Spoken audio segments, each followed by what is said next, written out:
Blood, freezing black in the snow, would change her life forever before that night was through. Under the screaming wind came the sound of a man falling, face first at her door, and Elowen Marsh cracked the shutter and saw him bleeding, half-buried, clawing toward her cabin while 4 riders climbed the canyon trail behind him with rifles drawn, hunting him through a blizzard. And neither of them yet knew that the coat he was dying in held a federal marshal's badge sewn into its lining, a badge that was about to decide whether an entire copper empire lived or burned. Before the fire tells you the rest, understand this much: my name doesn't matter. I heard this story 40 years ago, from a woman old enough to have lived it and young enough in the telling that I believed every word, and I have carried it since the way you carry a coal in your pocket on a cold night, careful because it can still burn you. Winter of 1889, the Colorado Rockies, a box canyon 2 days' ride from Ouray, and a blizzard that the old-timers still argue about in saloons that don't exist anymore. Tell me, friend, before we start, where are you tonight, and what does the sky look like outside your window right now?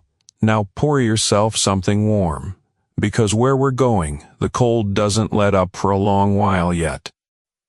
Let's go back to the afternoon it started, 3 hours before that knock came, when Elowen Marsh was still alone, and still believed that was the worst thing the mountain could do to her. She had built the fire too early, and she knew it, and she didn't care. Widowed 8 months, 26 years old, and already talking to herself in the particular way of a person who has run out of other people to talk to.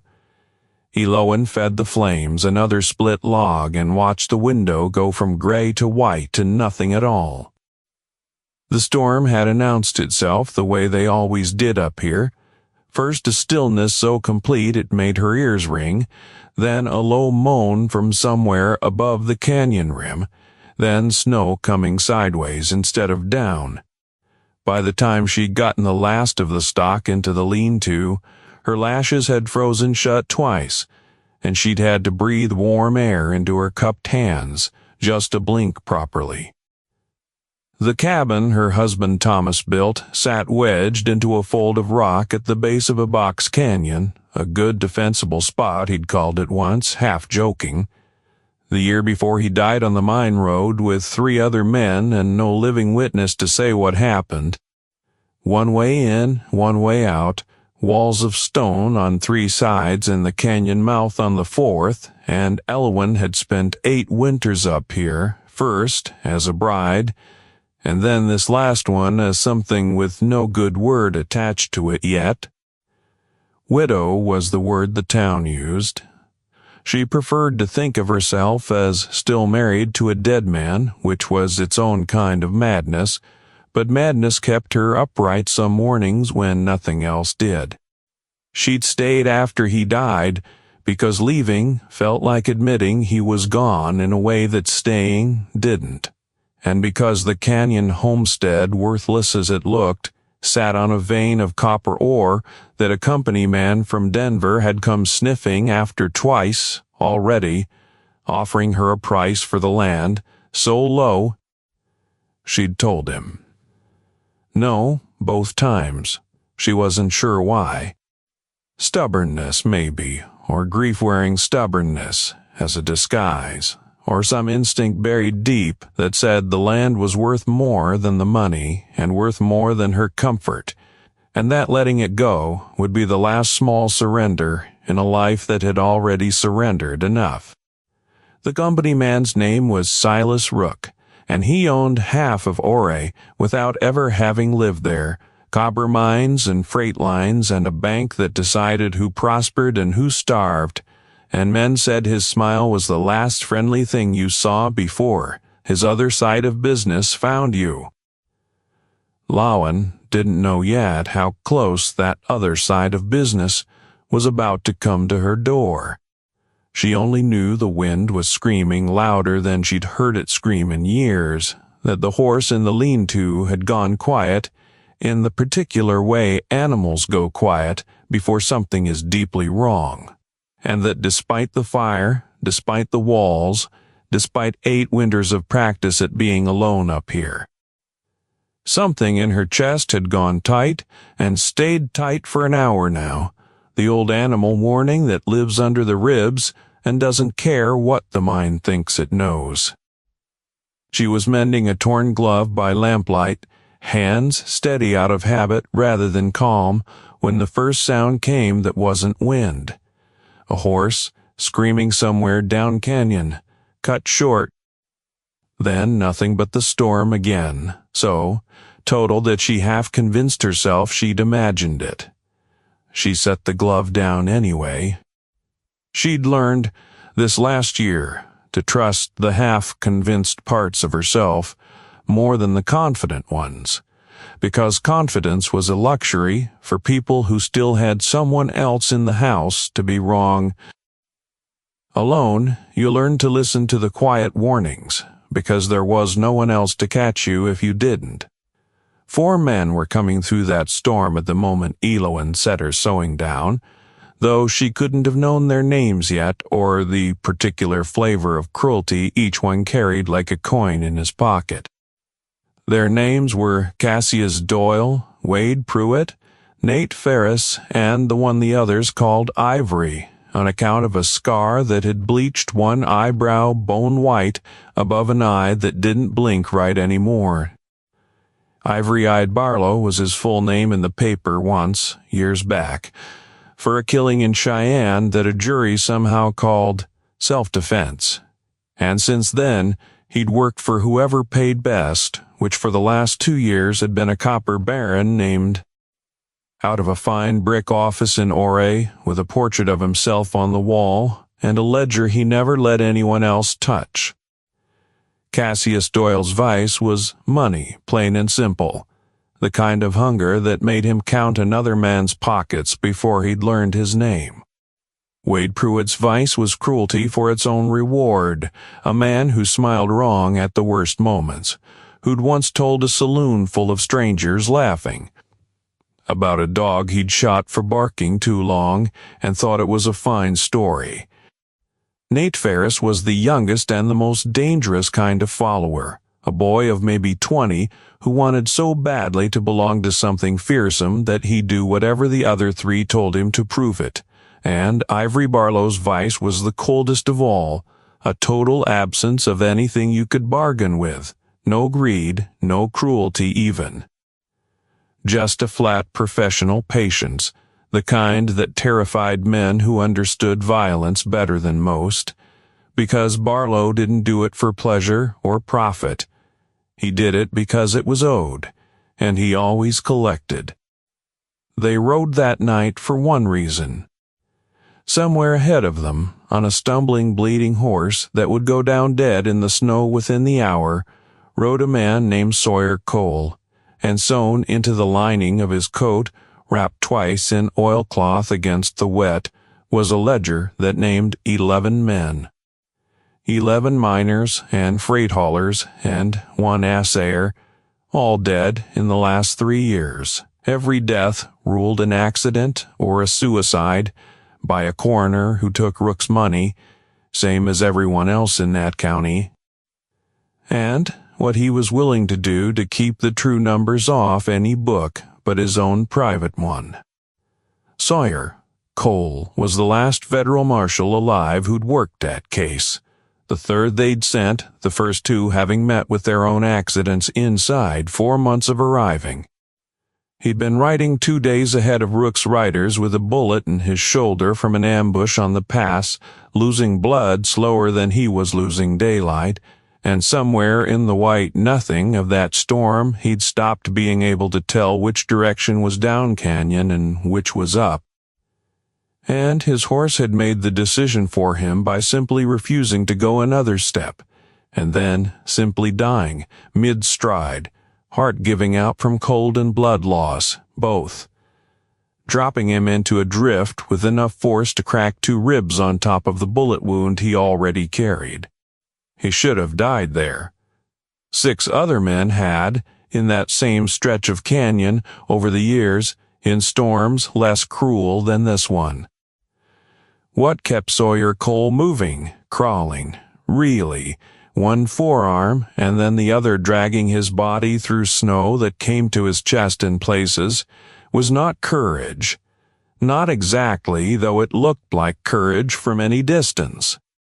It was the simple stubborn fact that he had watched 11 names go into the ground on Rook's word, and if he died in this canyon, with the ledger still sewn into his coat, it would be 12, and the 12th would be the last man who could have stopped it, and something in him refused that math flatly the way you refuse an insult.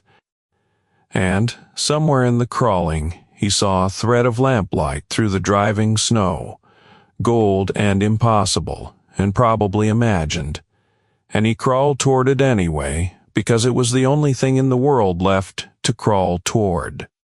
Elowen heard him before she saw him. Footsteps, she told herself first, though the sound was wrong. For footsteps, too dragging, too uneven, more collapse than stride. She was at the shutter crack with the lamp turned low before she decided to move, some older instinct steering her hands while her mind caught up a half-second behind. The storm had thinned for just a moment, one of those brief windows blizzards give you as a cruelty rather than a mercy, long enough to make you think it's ending. And in that window, a man on his knees 20 feet from her door, one arm wrapped tight against his ribs, dark blood soaked clean through the shoulder of his coat and freezing into a black plate against the fabric, snow crusted so thick in his beard and hat that he looked half made of the storm itself. He looked up, and even at that distance, even through glass and snow and lamplight gone thin, she saw something in his face that stopped her breath, not the wild eyes of a man hunting her. The flat, exhausted eyes of a man who had stopped believing help existed and was only moving now because stopping was worse.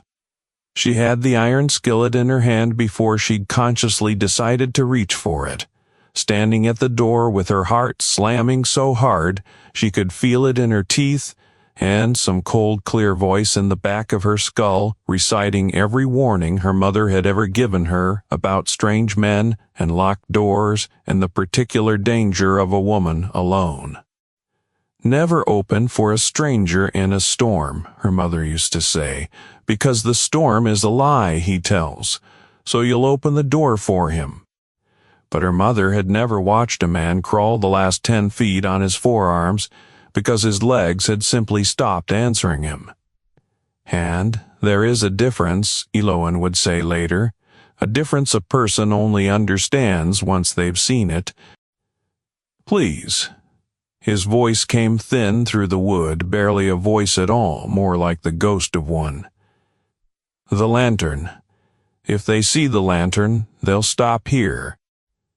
The word landed in her stomach like a stone dropped down a well, and behind it, faint but unmistakable, even over the wind, she heard what he'd already heard, horses, more than one.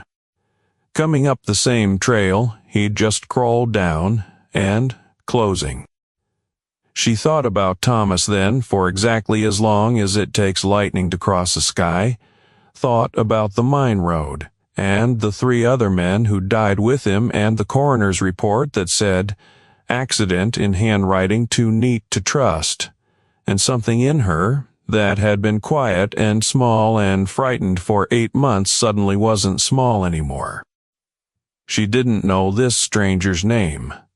She didn't know what he'd done or who was hunting him or whether letting him in would bring the same kind of men to her door that had already taken her husband from her. She only knew that she'd spent 8 months being the person things happened to, and something about the look on that dying man's face made her, for the first time since the funeral, want to be the person who decided what happened next. She pulled the door bar back with hands that shook so badly she fumbled it twice, and hauled him in by the collar of his coat as the wind slammed the door shut behind them both, like the storm itself was furious at being cheated. He was heavier than he looked, or she was weaker than she'd thought, and between the two of them they made an ungainly business of getting him near the fire, him half crawling, her half dragging, until he collapsed onto the hearthstones with a groan he clearly tried. In the full lamplight, he looked worse than the shutter-cracked glimpse had led her believe. Tall, lean in the particular way of a man who'd been riding hard for days, rather than a man built that way naturally. Somewhere in his mid-30s, a face weathered past its years by wind and worry both, dark hair plastered to his skull with melted snow, soaked through the shoulder and down the whole left side of his coat in a stain that had frozen at the edges and was now thawing into something worse. He noticed the skillet still gripped white-knuckled in her hand and managed, despite everything, a thin ghost of a smile. "Smart woman," he rasped. She didn't smile back. "Who are you?" "Name's Sawyer Cole." The words cost him something, given the state of his lungs. "And who's out there hunting you, Sawyer Cole?" He didn't answer right away, and that silence, stretched too long and too careful, told her more than any answer could have. Outside, the horses were closer now, close enough that she could make out individual hoofbeats instead of one continuous roar, and a voice, rough and carrying even through the wind, called out something she couldn't quite make out yet but would remember word for word inside the hour. That was when she saw it. A shape beneath the ruin of his coat, square-edged, wrapped tight in oilcloth against the wet, tucked against his ribs in the place a man keeps something he'd rather die than lose. His hand went to it instinctively when he saw her looking, covering it the way you'd cover a wound, but it was too late. She'd already seen. "What's in the coat? Nothing that concerns you. Everything out there concerns me now. You brought it to my door." He looked at her for a long moment, something shifting behind those exhausted eyes, some calculation about how much a dying man owes the woman who just pulled him out of a grave he'd been 3 minutes from filling. Whatever he decided, he didn't say it yet, because that was the moment the voice outside stopped being background noise and became a fist knocking directly on her door. The voice was rough, unhurried, a man used to being obeyed without needing to raise his tone to get it. "We just want the man and what he's carrying. Send them both out, and the woman inside stays warm tonight." Elowen's blood went cold in a way the storm hadn't managed. She looked at Sawyer, and Sawyer looked back at her with the particular helplessness of a man who has run out of moves, and for one long, terrible second, neither of them said anything at all. Sawyer's answer came low, barely more than breath. "That's Ivory Barlow. He works for a man named Silas Rook, ma'am. Whatever you decide in the next 60 seconds, I want you to know. I was just trying to stay alive long enough to matter. Matter to who? To 11 dead men who can't ask for justice themselves anymore." Outside, Barlow's voice came again, patient as a held breath. "Last chance in the cabin. Hand him out, hand out what he's carrying, and this ends. Peaceful refuse, and it ends the other way. And I promise you, ma'am, you will not enjoy the other way." Elowen looked down at the skillet still in her hand, absurd and small against 4 armed men and a storm and whatever Sawyer Cole was carrying that was worth killing 11 people over already.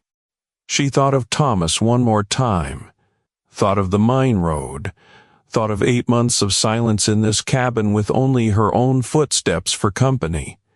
And something in her hardened into a shape she didn't fully recognize yet, but would come to know very well before this night was through.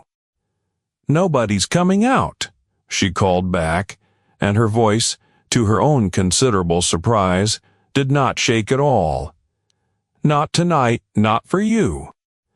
The silence that answered lasted just long enough to be its own kind of threat, and then, from somewhere above the canyon rim, high and terrible, came a sound neither of them had a name for yet, a deep groaning shudder that seemed to come from the mountain's own bones, and every hair on Elowen's arm stood up at once, because whatever that sound was, it was worse than 4 armed men, and it was coming for all of them at once, Hunter and Hunted, and the woman who'd just chosen a side she didn't fully understand yet. If a story like this one is worth your time tonight, do something small for us before we go further. Tap the join button beside the channel name and become a member. It costs you nothing extra tonight, but it tells us to keep bringing you these frontier tales. Sawyer's head snapped up at the sound, whatever color remained in his exhausted face draining further still. That's a slab letting go. Whole shelf of snow's about to come down. Come down where everywhere, near that trail. Outside, the shouting changed character entirely, urgency replacing patience. Barlow's men suddenly more concerned with the mountain than the door they'd been threatening a moment before. And then the world came apart in a way Elowen would spend years trying to properly describe and never quite manage. The sound that followed wasn't a sound so much as a physical event, a roar that seemed to come from everywhere and nowhere, the whole canyon shuddering like something enormous had exhaled, and through the shuttered window she saw, for one strobing instant of white and dark, that entire slope of the canyon wall simply let go and poured downward in a wave of snow and broken timber and rock, swallowing the trail whole. The cabin shook. Dust and old snow sifted down from between the roof beams. Somewhere outside, horses screamed and men shouted, and then, with a suddenness that was almost worse than the noise itself, silence returned, total and ringing, broken only by the ordinary moan of wind that had, moments ago, seemed like the loudest thing in the world. Elowen realized she was gripping Sawyer's good arm hard enough to bruise, and let go, embarrassed, though he didn't seem to have noticed at all. He'd gone very still, listening. They gone. I don't know. He was quiet a moment longer. The trail is, that much I'd stake my life on. Nothing's getting up or down that canyon wall tonight. Not them, not us, not anybody. You're saying we're trapped. I'm saying we're safe from them for tonight. Whether that's the same thing as trapped, I expect we'll find out come morning.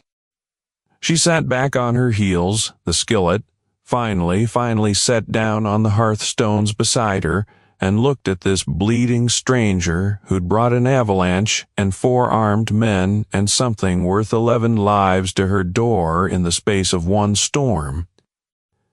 Something else, stirring that she didn't have a name for and wasn't ready to examine too closely. It would be a long night. She understood that much already. What she didn't yet understand was how long the story underneath this night actually ran, and how much of her own grief it was about to touch. The fire needed feeding, and feeding it gave her hands something honest to do, while her mind worked through everything that had just happened. She fed it a split log, then another, watching the flames climb and throw copper light across Sawyer's ruined shoulder, and made her decision the way most hard decisions actually get made, quietly, without ceremony. That wound needs cleaning before it turns worse than it already is. Coat off. Slow. He looked like he wanted to argue and didn't have the strength for it, which told her plainer than words how bad off he really was. She helped him work the ruined coat free of his shoulder.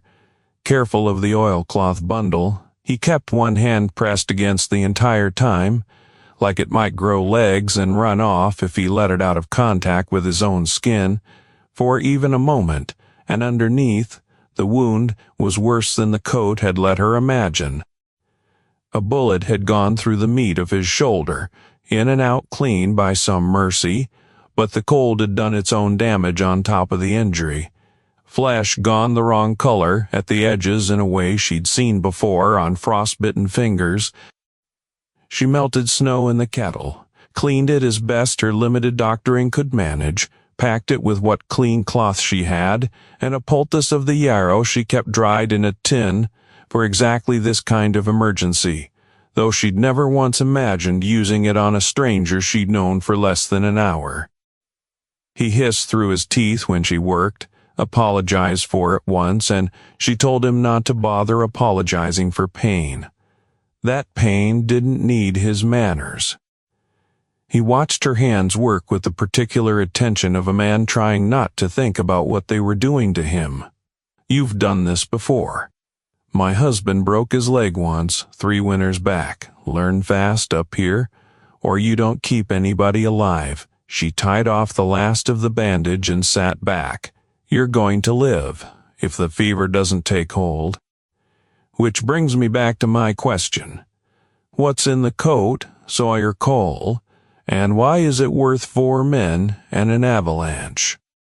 He was quiet long enough that she thought he might actually refuse her a second time, and then, maybe because he was too tired to keep guarding a secret that had already cost him his horse and nearly his life, or maybe because something about her plain, steady competence had earned a trust he hadn't planned on extending to anyone tonight, he started to talk. "I'm a United States Marshal. Or I was, before Rook's people made it their business to see that title didn't survive its holder very long. 2 men had this posting before me. Marshal Whitfield, this past spring. Both of them found dead within 4 months of taking the case. Reyes went off a trail in weather no worse than a light rain. Whitfield's own gun, supposedly in his own hand, though the man I knew wasn't the kind to turn a pistol on himself over a bad week. What case? Silas Rook runs the biggest copper operation in this end of the territory. On paper, it's the cleanest business in Ouray. In the ledger I'm carrying against my ribs right now, it's something else. Entirely, 11 men, over 3 years. Miners who found seams richer than what Rook reported to his own investors, so he could buy their claims off cheap first and cash the real value in quiet later. Freight haulers who noticed the same wagon making runs that didn't match any manifest. One assayer who ran an honest test on ore that was supposed to test worthless and didn't live out the month after he filed his report. 11 men, 11 accidents, 11 convenient rulings from a coroner. Rook pays same as he pays everyone else in that county. That ledger names every one of them, and how and who gave the order each time. And the order always came from Rook. The order always came from Rook. Barlow just does the collecting. Lowen sat with that a long moment, the fire popping softly between them, something cold that had nothing to do with the storm outside settling into her chest. Her voice, when it came, was steadier than she expected, though it cost her something to keep it that way. "My husband died on the mine road 8 months back, him and 3 other men. Coroner called it a rock slide. Nobody asked why 4 men who knew that road better than their own hands all happened to be under the same slide on the same afternoon." Sawyer went very still, and something in his exhausted face sharpened into an attention she hadn't seen from him yet. What was his name? Thomas Marsh. He closed his eyes for a moment, and when he opened them again, there was something almost like grief in them, a stranger's grief, borrowed and genuine both at once. Thomas Marsh isn't in my ledger, ma'am. I want to be honest with you rather than comfort you with something I can't prove. But 4 men dying together on a road they knew 8 months back, in a county where Rook's men have made a habit of arranging exactly that kind of accident. I'd want that road looked at again if I were you. I'd want it looked at very carefully. She said nothing for a long while, staring into the fire, feeling something shift and resettle inside her chest, grief finding a new shape to wear, something closer to anger than sorrow, and, for the first time in 8 months, that felt like a mercy rather than a burden. Then you and I, she said finally, might be after the same thing, Marshal or not. Outside the wind screamed on, indifferent, and somewhere beneath it, buried under snow and broken timber, 4 men who'd meant to end Sawyer Cole's life before morning lay scattered and searching for a trail that no longer existed. Night stretched long in that canyon, longer than either of them had words for, and somewhere in the hours between the avalanche and the gray beginning of dawn, the conversation between them stopped being about the ledger entirely and became something else. Elowen told him about the wagon that had carried her out here as a bride 8 years back, about the first winter, harder than she'd ever imagined winter could be, about learning to load a rifle before she'd learned to bake bread properly.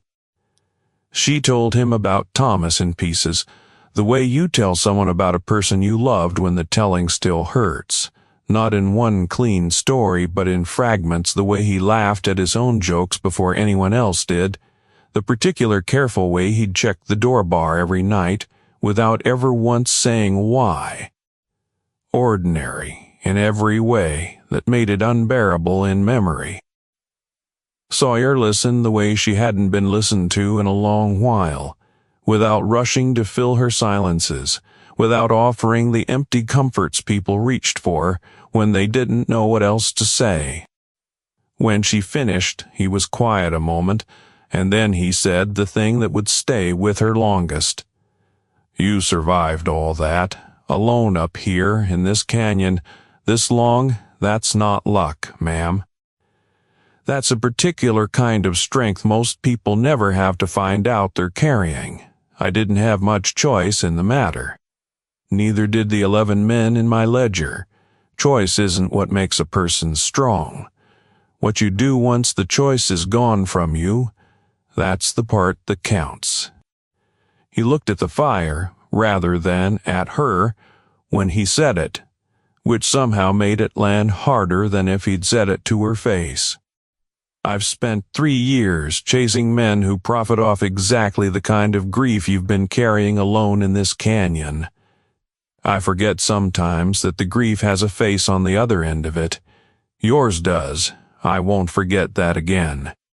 Something in her chest, some knot that had sat there since the funeral, loosened by a fraction it hadn't loosened in 8 months, and she found herself for the first time since Thomas died, not entirely alone in the particular way she'd grown used to being alone. He told her his own story in turn, later, closer to dawn, when the fire had burned to coals and the wind outside had finally begun to thin. He'd been a lawman 15 years, half of it chasing men, smaller and meaner than Silas Rook, the other half slowly realizing that the men worth chasing wore better coats and owned the coroners.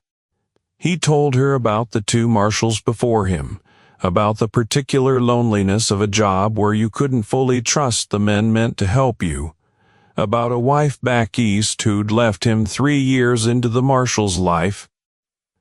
Without asking for pity, the way a man tells the truth about himself when he's decided a person has earned the honest version. You still love her?" It wasn't a question. I did. I think what's left now is more like respect. She was right to leave. I wasn't a fair thing to be married to. Back then, he looked at Elowen a moment too long before looking away again. Might be a different thing now. Man learns things watching 11 names go into a ledger. Learns what actually matters and what he let go of chasing things that mattered less. Neither of them said anything else about it that night, but something had been said all the same in the way of things that get said without needing the actual words. And when dawn finally came, gray and reluctant, through the shutter cracks, something between them had shifted into a shape that would carry weight later. Whether either of them was ready for that weight or not. Morning brought a silence heavier than the storm had been, the particular hush that follows a blizzard when the whole world seems to be holding its breath and deciding whether to forgive what it just did. Elowen dug the door clear with the flat spade Thomas had left behind, and stepped out into a canyon transformed, drifts taller than she stood, the old trail buried under snow and broken timber so thoroughly. Somewhere down that buried trail, 4 men who'd meant to kill Sawyer Cole in the night were digging their own way clear, and Elowen understood, standing in that cold, clean light, that the avalanche had bought them.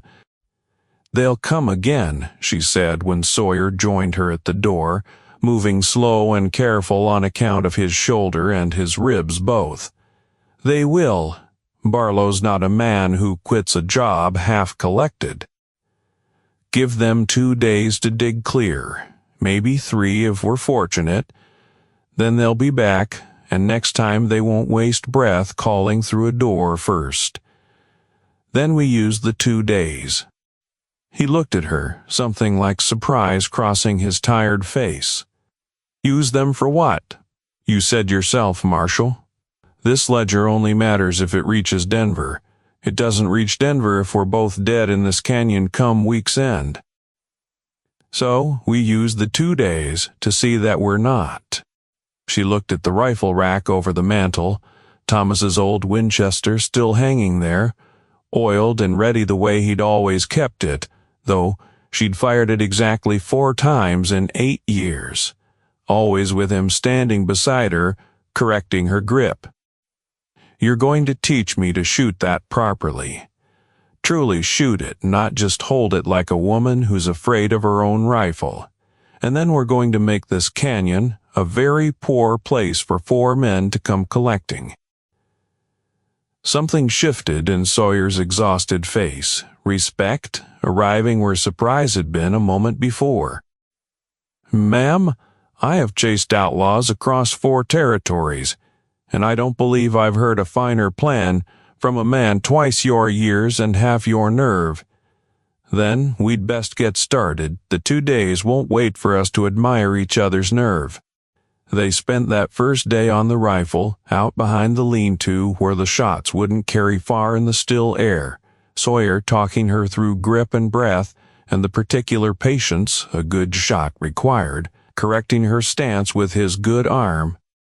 She was clumsy at first, flinching at her own report, missing a barrel set 40 feet off more often than she hit it, and she nearly gave up twice out of pure frustration, until Sawyer, patient in a way she hadn't expected from a man who hunted killers for a living, reminded her that Thomas had likely missed that same barrel plenty of times before he'd learned to hit it, and that learning looked like failing right up until the moment it didn't.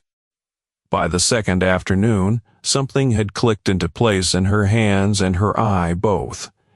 Some understanding of the rifle's particular temperament, and she put 4 shots into that barrel in a row tight enough together that Sawyer went quiet and looked at her a long moment before saying that she had better instincts than half the deputies he'd trained back east. She didn't know quite what to do with the pride that rose in her at hearing that. So she said nothing and reloaded instead and fired again. The second day they spent fortifying, because a rifle in steady hands was only half of any real defense, and Sawyer, even wounded, moved through the canyon like a man who'd spent his whole career thinking about exactly this kind of problem. They strung wire low across the two most likely approaches, cowbells looped into the tension, so that any man who hit that wire in the dark would announce himself before he took another step. They piled brush and broken timber into a choke point at the canyon's single narrow mouth, a place where 4 men riding abreast would be forced down into a line of 2, an old trick Sawyer said he'd learned from an Apache scout years back. They banked the shutters with packed snow for the sound deadening, and the extra cover it gave, and Sawyer showed her how to lay a false trail of boot prints leading away from the cabin toward a dead-end fold of rock, a decoy meant to buy confusion in the dark if it came to that. "You've done this before," Elowen said, watching him work despite the pain that clearly cost him with every reach of his bad arm. "More times than I'd like to count. Difference is, most of those times I was alone doing it." "Feels different, having a second pair of hands that actually wants to be here." "I didn't ask to be here either, if we're being honest." "No, but you chose to stay, once you were. Most people, given the chance to open that door or not, would have left me in the snow and never lost a night's sleep over it. Most people didn't lose a husband to men exactly like the ones chasing you." He didn't answer that because there wasn't an answer that would have made either of them feel better, and they went back to the wire and the brush and the quiet, steady work of building a trap out of a home. And somewhere in that work, in the shared rhythm of 2 people preparing for a fight, neither of them had chosen, but both of them intended to win. Something between them settled into a partnership that ran deeper than the circumstances that had created it. That evening, their second, the fire burned low and companionable between them, and for a while neither of them spoke of Rook or Barlow or the ledger at all. Elowen made a thin stew from what stores remained, and Sawyer, moving easier now with the wound cleaner and the fever that had threatened him that first night having never fully taken hold, told her stories from his years chasing men across 4 territories, some of them funny, despite the danger in them. Purcell, a few that made her laugh out loud for the first time in longer than she wanted to admit.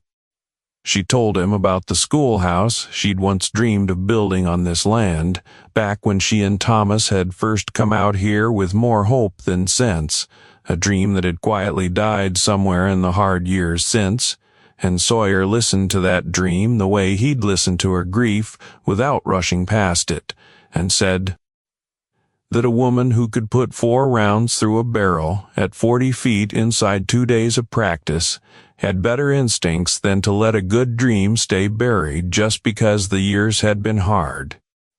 "You talk like a man who believes things can still turn out well. I've seen 11 men die for telling the truth about a mountain. I've got no illusions left about how ugly this world can get. But I've also spent 2 nights in a cabin with a woman who pulled a dying stranger out of a blizzard instead of leaving him to freeze, and taught herself to shoot a rifle properly in an afternoon out of pure stubborn will, and I find myself believing in more than I did 3 days ago. Might be exhaustion talking, might be something else. I haven't decided yet."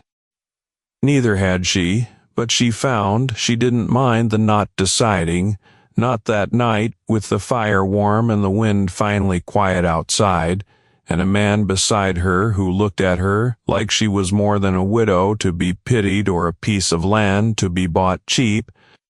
It was, she would think much later, the first night in 8 months she had fallen asleep without the particular ache of being entirely alone in the world, and she woke the next morning to the sound Sawyer had promised her would come, and came sooner than either of them had hoped. Riders, distant, still, but closing, hoofbeats muffled by the snow, but unmistakable to two people who had spent 2 full days listening for exactly that sound. Sawyer was already moving for the rifle rack, despite the stiffness still in his shoulder.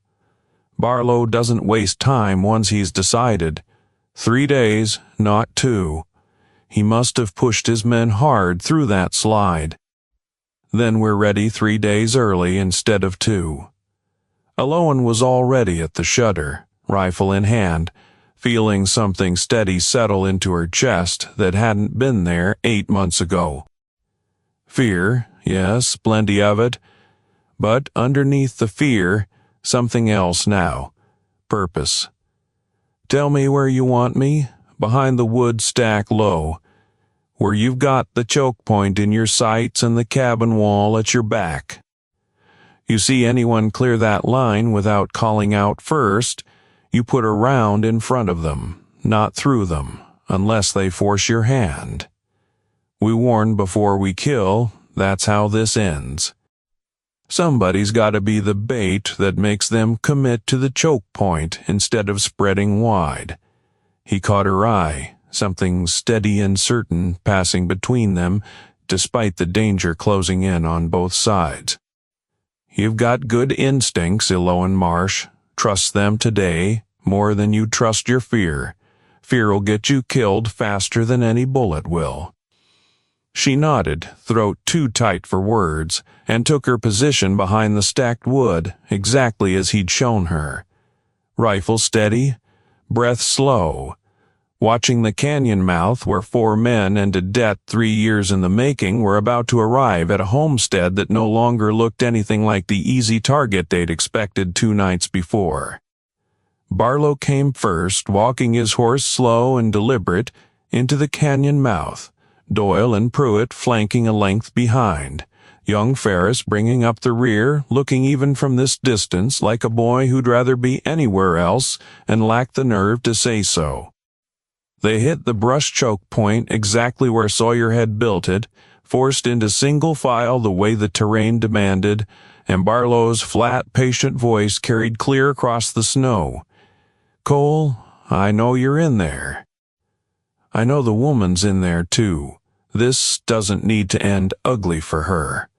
Send out the ledger, and she gets to keep breathing." Sawyer's voice came back from the wire line, steady. Despite the pain, Elowen knew he was still carrying in that shoulder. "You've collected on 11 men for that ledger already, Barlow. What makes you think a 12th is going to buy you anything but the same fate waiting on the other end of this?" Because the other 11 didn't have a federal marshal's badge sewn in their coat, and Rook's smart enough to know a marshal's death gets looked at different than a miner's. He wants this quiet.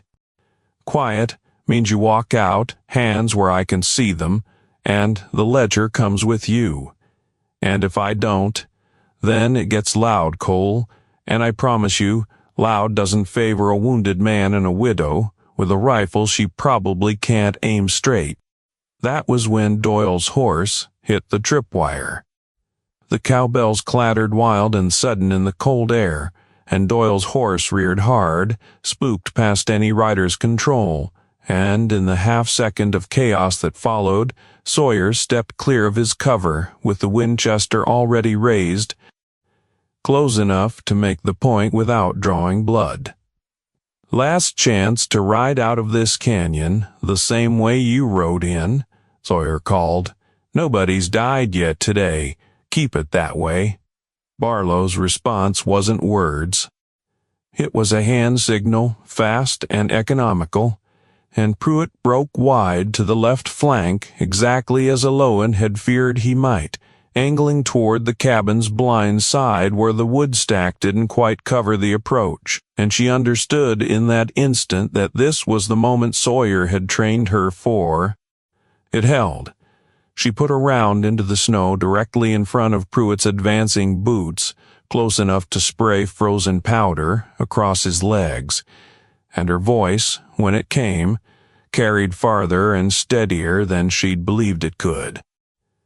Next one's not a warning. Turn around. Pruitt froze, genuinely startled, clearly having expected no resistance at all from the cabin's blind side, and in his hesitation, the woman just outshot every excuse you had left to think this was easy. Pruitt, I'd listened to her. What followed was less a battle than a slow, grinding standoff, exactly the kind Sawyer had told her to expect. Warnings traded for retreats. The choke point doing its work as Doyle's spooked horse refused to settle, and young Ferris hung back near the canyon mouth, looking less and less like a man committed to whatever Barlow was paying him. It was Ferris who broke first, wheeling his horse and bolting back down the buried trail without waiting for anyone's permission, and that crack in the group's nerve seemed to loosen something in Doyle, too, whose horse he was still fighting to control, until finally Barlow, patient as ever but not blind to arithmetic, called a retreat that came out sounding almost bored, as though this were merely a delay rather than a defeat. Barlow was already turning his horse. This isn't finished. Cole Rook doesn't forget a debt because of one bad afternoon. We'll be back with more men and less patience. Then we'll be here with more warning shots and the same patience, Sawyer called back, and Elowen, watching from behind the wood stack with her heart finally slowing from its wild gallop, understood that they had won today, only today. They held their positions a long while after the hoofbeats faded, neither willing to trust the silence too quickly, and it was Elowen who finally lowered her rifle first, hands shaking now that the danger had passed.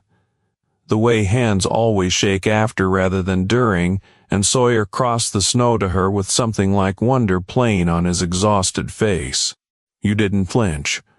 3 armed men bearing down on this canyon, and you held that line like you'd been doing it your whole life. I was terrified the entire time. Terrified and steady aren't opposites, Elowen. Most brave men I've known were terrified the whole while they were being brave. Difference is whether the fear runs your hands or you run it. He looked at her a long moment, something unguarded passing across his face that hadn't been there in the careful, exhausted stranger who'd collapsed on her hearthstones 3 nights before. Thomas Marsh was a fortunate man, whatever happened to him on that mine road. I hope he knew that while he had the chance to know it. Something in her chest ached at that, grief and something warmer, tangled together in a way she was only beginning to understand how to hold at the same time. And she didn't trust herself to answer, so she only nodded, and they went back inside together to tend the fire and wait for whatever Barlow's next move would be. If this story's got its hooks in you already, here's the second small thing we'll ask tonight. Become a member of this channel, tap join right beside our name, and you help keep these frontier stories coming every single week. The retreat bought them 4 days rather than the 2 Sawyer had originally guessed. 4 days in which the fever that had threatened Sawyer's shoulder finally broke for good. 4 days in which Elowen's aim with that Winchester sharpened from adequate to genuinely dangerous. And 4 days in which something between the 2 of them deepened past the point either of them could have called it merely practical anymore. They spoke less of Rook and Barlow in those days, and more of ordinary things, the particular way morning light hid the canyon wall, a recipe Elowen's mother had taught her, for bread that rose better in cold weather, a scar on Sawyer's forearm from a knife fight in Cheyenne he told with more humor than the wound probably deserved. And in the telling of ordinary things, something extraordinary quietly built itself between them, unhurried, the way trust actually grows, rather than the way stories sometimes pretend it does. It was on the fourth night, with the fire burned low, and the canyon outside gone still and cold and starlit, that Sawyer finally told her the rest of what the ledger meant to do, and what it would cost to see it done. Denver's 2 hard days' ride from here, storms willing. The territorial marshal's office there still answers to men Rook hasn't bought yet, or hadn't, last I checked. Get this ledger into their hands, get it read into a federal court's record, and Rook's whole operation comes apart at the seams. Every claim he stole, cheap, gets reopened. Every man he had killed gets a name attached to the killing, instead of a coroner's convenient accident. It's not vengeance exactly, though I won't pretend it doesn't feel like some of that too. It's the truth, finally getting where it was always supposed to go. And Barlow Rook, they know that's where you're headed. They know. Which means between here and Denver, they'll try again, harder this time, with more men and less patience. Same as Barlow promised, I won't pretend otherwise to you, Elowen. This gets worse before it gets better. He looked at her sharply, surprise plain on his face, despite everything they'd already survived together. This isn't your fight, not truly. You've got a home here, land Rook wants, a life you could still salvage once Barlow's men give up on this canyon as too costly a target. My husband's on a mine road under a coroner's lie because of the same men you're trying to bring down. You said yourself you'd want that road looked at again. I intend to make sure somebody looks, and I intend to be standing there when they do. She met his eyes steady across the low fire, and whatever he saw in her face, it settled something in him. Some last reservation finally letting go. This became my fight the moment you fell at my door, Sawyer Cole. Might as well have become my fight the moment they killed Thomas and called it an accident. I'm done being the woman things happen to. I'd like to be the woman who helps end this if you'll have the help. He was quiet a long moment, and when he spoke again, his voice had gone rougher than the fire or the cold could account for. I'd be a fool to refuse help from the only person in 3 territories who's put a rifle round exactly where she meant it, every single time since the day she picked the thing up. He reached across the space between them, slow, careful of her, the way a man reaches for something he isn't yet certain he's allowed to want, and took her hand in his. We ride at first light together. And Elowen, whatever happens on that road to Denver, I want you to know that these 4 nights in this canyon are the first nights in longer than I can rightly say that I've felt like a man worth being. She didn't pull her hand away, and outside the last of the storm's cold cleared fully from the sky, leaving stars scattered thick and bright over the canyon, indifferent to the 4 riders somewhere out there still hunting, indifferent to 11 names in a ledger. Died an inveterate. To 2 people finding something neither of them had expected to find, in the middle of a blizzard that had tried its level best to kill them both. They rode at first light, exactly as Sawyer had promised, Elowen astride Thomas's old gelding, with a Winchester slung across her back and a resolve in her chest that hadn't been there 8 months before, Sawyer beside her on a horse borrowed from her own stock. The ledger wrapped tight in oilcloth and tucked, this time, inside a saddlebag rather than a bleeding coat. The trail down from the canyon had been cleared enough by the passage of time and sun to make the going slow but possible, and they kept a careful watch on every ridge and tree line, knowing full well that Barlow's patience hadn't run out, only paused. The ambush came on the second day, exactly where Sawyer had guessed it might, a narrow defile between two rock walls that offered no room to maneuver and every advantage to men waiting in ambush rather than men riding through, and Elowen understood, the instant the first shot cracked out from the rocks above, that Barlow had brought more men this time, 6 at least by the gunfire, and less patience, exactly as promised. What followed was the hardest hour either of them would live through, pinned behind a scatter of boulders with lead cracking off stone inches from their heads, Sawyer's borrowed horse taking a graze that sent it screaming off down the trail. Elowen's own hands steadier than she'd believed possible as she worked the Winchester's lever and put round after careful round toward the muzzle flashes above, driving them back long enough for Sawyer, moving fast, despite the healing shoulder, to work his way up a shallow gully. It was Elowen who spotted Barlow himself working his way along the ridge toward a position that would have put him square above their cover with a clean shot down. And it was Elowen who called the warning that saved Sawyer's life in that exact moment, and Elowen, finally faced with Barlow's rifle swinging toward the man she had.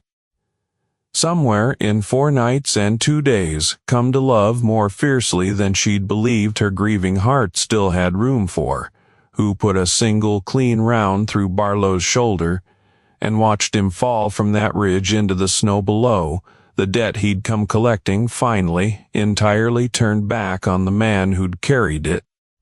The remaining riders, Barlow down and bleeding, their patient leader's flat certainty replaced by his own cry of pain, broke and scattered within minutes, Doyle and Pruitt and the rest, fleeing back the way they'd come rather than press an ambush that had cost them everything it was supposed to guarantee, and in the ringing silence that followed, Elowen lowered the Winchester with hands that shook now exactly as they had after the first standoff, and found Sawyer already crossing the snow toward her, live, whole, staring at her with something between awe and gratitude that no words yet existed for. "You saved my life. You taught me how." She looked down at the rifle in her hands, still faintly warm, and felt something settle inside her that she suspected would take a long while yet to fully understand, grief and grit and something like love all tangled together.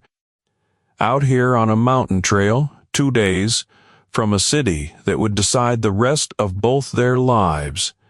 Let's get this ledger to Denver. Sawyer. Let's finish what your father in the marshal's office started, and what Thomas never got the chance to. They rode the rest of the way with Barlow's remaining men keeping a wary distance, watching from ridgelings but never closing again, whatever nerve Rook's coin had bought them, thoroughly spent on that ambush, and 2 days later, cold and exhausted, Elowen Marsh and Sawyer Cole rode into Denver together and delivered into the hands of a federal judge who had not yet been bought and did not intend to start now, a ledger that named 11 dead men and the copper baron. Justice, when it finally came slower than either of them would have liked, and more thoroughly than Silas Rook had ever imagined possible. The ledger's entries were cross-checked against county records that suddenly, under federal scrutiny, proved far easier to obtain than they'd ever been under Rook's local influence. Claims Rook had bought cheap through fraud and intimidation were reopened one by one, and families who'd sold their land for a fraction of its worth, believing the ore beneath it worthless, found themselves, months later, holding compensation. The mine road where Thomas Marsh had died alongside 3 other men was surveyed properly for the first time since the accident, and though the full truth of that day would never come entirely clean enough, came clear to place it plainly within the pattern Rook's ledger already proved. Enough for Elowen to finally close a chapter of grief that had sat open and raw in her chest for the better part of a year. Silas Rook himself was arrested inside his own fine brick office in Ouray, the portrait of himself still hanging on the wall behind him as federal marshals walked him out in irons, and the operation he'd built on 11 quiet murders came apart exactly the way Sawyer had promised it would, seam by seam, claim by claim, until nothing remained of the empire but court records and the names of the men who died to expose it. Ivory-eyed Barlow survived his wound, tried and convicted alongside the man who'd paid him, and whatever flat, patient cruelty had driven him through 15 years of collecting debts for other men finally met a debt of its own. By the time the last of it settled, spring had come properly to the Colorado Rockies, snow retreating up the peaks and the canyon. Elowen had once called a lonely widow's prison, beginning to look for the first time in a long while like a place worth calling home again, rather than merely a place she hadn't yet found the strength to leave. She and Sawyer returned to it together, not as strangers thrown into shelter by a storm, but as two people who had chosen each other through everything, a blizzard, an avalanche. One warm afternoon, that first spring, out along the canyon's rocky upper slopes, checking on stock that had wintered better than either of them expected, Elowen heard a thin, distressed sound coming from a fold of rock near the old trail and found, tucked into a shallow den, one hind leg twisted wrong from some fall or misadventure, alone in a way that struck something deep and familiar in her own chest. There was no sign of a mother anywhere near, no sign the cub would survive the night on its own, and Elowen, who understood better than most what it meant to be left alone in a hard country with no one coming to help, gathered the small trembling animal into her coat and carried it home. Sawyer laughed the first time he saw what she'd brought back, a real laugh, warm and unguarded in a way she'd come to treasure in the months since Denver. A mountain lion, Elowen, in the house. He's hardly bigger than a barn cat, and he can't hunt on that leg yet. He'll grow. So will we. She looked at the cub, curled now by the fire in a nest of old quilts, tentatively trusting the warmth and the strange, gentle hands that had carried it there, and felt something settle fully into place in her chest, the last stubborn knot of grief finally loosening into something softer, something that made room for new things without demanding the old griefs disappear to make space. Every creature in this canyon that gets a second chance is one more thing this place is good for.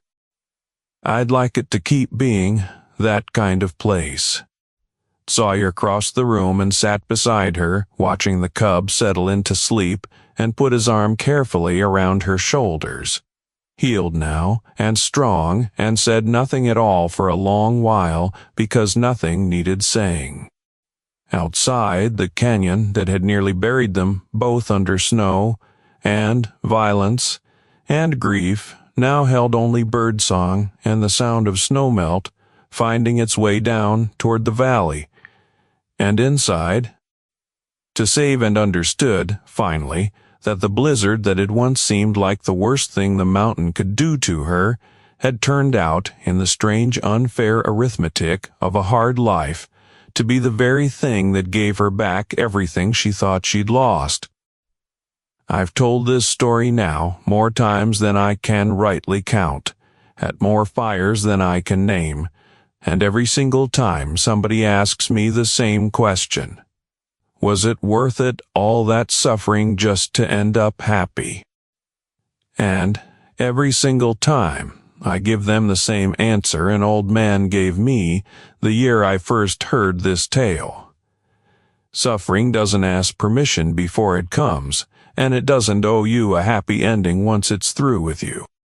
But the ones who make it through, the ones who keep their hands steady on the rifle and their door open to a stranger bleeding in the snow, when every voice in their head says, "Bar it shut," those are the ones who find out what they're really made of. Elowen Marsh didn't go looking for Sawyer coal, And Sawyer Coles certainly didn't go looking to fall in love with a widow in a box canyon while bleeding out from a bounty rider's bullet. But the mountain doesn't care what you were looking for. It only cares what you do once it hands you the thing you never asked for.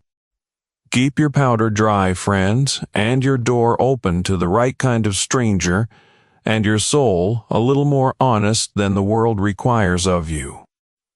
This has been a work of fiction, inspired by the old stories of the frontier and brought to life with a measure of AI assistance in the telling. Though the truths inside it, I like to believe, are as real as any winter this mountain has ever seen. If this story kept you warm tonight, hit that like button, tell us where you're watching from and what time it is where you are, and subscribe for more tales from a country that never quite lets go of its ghosts. Until our trails cross again, partner, keep watching the ridgeline and keep the fire burning.